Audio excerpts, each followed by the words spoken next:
ነገር ነው የምነግራችሁ። ይህን ቪዲዮ በእውነት ለምትወዱት ሰው ሼር አድርጉለት፣ በጣም እንዲጠነቀቅ፣ በተለይ ወጣቶች ከሆናችሁ። እሱም አንድ ነገር ነው። እሱም እስከ ዕለተ ሞታችሁ ድረስ እድሜ ልካችሁን ህይወታችሁን የሚያበላሽና በጣም አደገኛ ሰው ዛሬ ላይ በ60 ዓመቷ በ70 ዓመቷ ዛሬ ላይ በ60 ዓመቱ በ70 ዓመቱ በ80 ዓመቱ በጣም የመከራ ትንፋሽ እየተነፈሰ እያለቀሰ ዋጋ እየከፈለ የሚኖር ሰው አለ።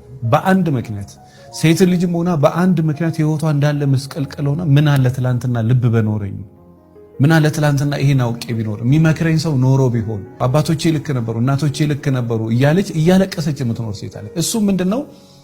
በህይወት ዘመናችሁ ላይፋችሁ በጣም የጣፈጠና ጥሩ እንዲሆን የምትፈልጉ ከሆነ አንድ ነገር ተጠንቀቁ። እሱ ምንድነው? ግፍ አይኖርባችሁ። እኔ የእውነቴን ነው የምነግራችሁ። እኔ በዚህ ጉዳይ ላይ ዋጋ ከፍዬ አውቃለሁ። ከዚህ በፊት አውርቻችኋለሁ። እኔ ፈልጌ ሳይሆን ሰውየው ፈልጎ በግድ ወደ እኔ ስለመጣው ራሱ እኔ ዋጋ ከፍዬ አውቃለሁ ይላል። የዘራውን ነገር መልሶ ሳያጭድ ራሱን ለማጥፋት ቢሞክር እንኳን በታሪክ ያ ሰው አይሞትም። የሚሞተው መቼ ነው ካላችሁኝ፣ የዘራውን ካጨደ በኋላ። በጣም በሚደንቅ ሁኔታ ደግሞ ንስሐ ግቡ፣ ይቅርታ ጠይቁ፣ ለምኑ። በታሪክ የዘራችሁትን ከማጨድ ወደኋላ አይመልሳችሁም። በጣም የሚገርመው ንስሐ የማያስተካክለው ምንም ነገር የለም። ያችን የዘራሃትን ግን ታጭዳለህ። ምናልባት መልኳን ምናልባት መቻሏን እግዚአብሔር ይቀይርልህና ያስችልህ ይሆናል እንጂ በህይወት ዘመን የዘራኸውን መልሰህ ታጭዳለህ።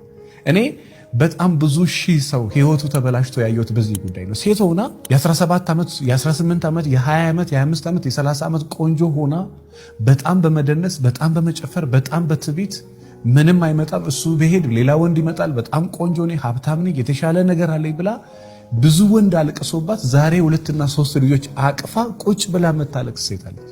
ምንም ደግሞ ፈላጊ አታ ትላንትና ትልቁ ትንሹ ደሃው ሀብታሙ ለቁም ነገር ለሴክሱ እንዳልተፈለገች በጣም በሚያስደነግጥ ሁኔታ ዛሬ ቁጭ ብላ ራሷንም እየረገመች ወንዶችንም እየረገመች እቺን ምድርም እየረገመች የምትኖር ሴት አለች።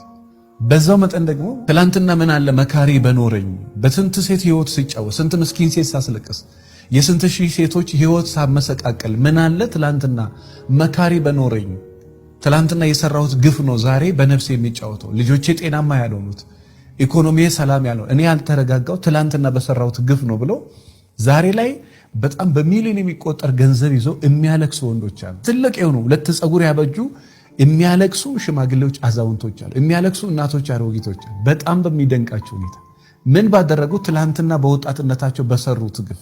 በነገራችን ላይ እንደ ግፍ በጣም መጥፎ ነገር የለም። የፈለከውን በል ህይወት ላይ ተመልሶ ይመጣል። ልክ አንተ ኖርክ ስትል በቃ ተመልሶ ይመጣል። ያ የዘራኸው ነገር የምትናገራቸው፣ የምታደርጋቸው፣ የምታወጣቸው፣ የምታስገባቸው ቢዝነስ ላይ፣ ስራ ላይ፣ ሰዎች ጋር፣ ጎረቤት ላይ፣ ዘመድ ጋር ኢቭን እንኳን በመስሪያ ቤታችሁ እንኳን የምታረጉትን፣ በፍቅር ህይወታችሁ ላይ የምታረጉትን፣ ከቤተሰቦቻችሁ ጋር የምታሳዩትን ንቀት አንተ ልጅ ትወልዳለህ፣ ልጅ ንቀት ያሳያል። አንዳንድ ጊዜ አንዳንድ ነገሮች እኔ እንዳልጠበቅኩ ሳይሆን ሲቀር ምናልባት አባቴን በጣም አስቸግሮ በዛ ደረጃ ያዝኖብኝ ይሆን እንዴ ብዬ በጣም በተደጋጋሚ ክፍለ ሀገር ሄጄ ሳይተፋለኝ መጥቼ አላቅም።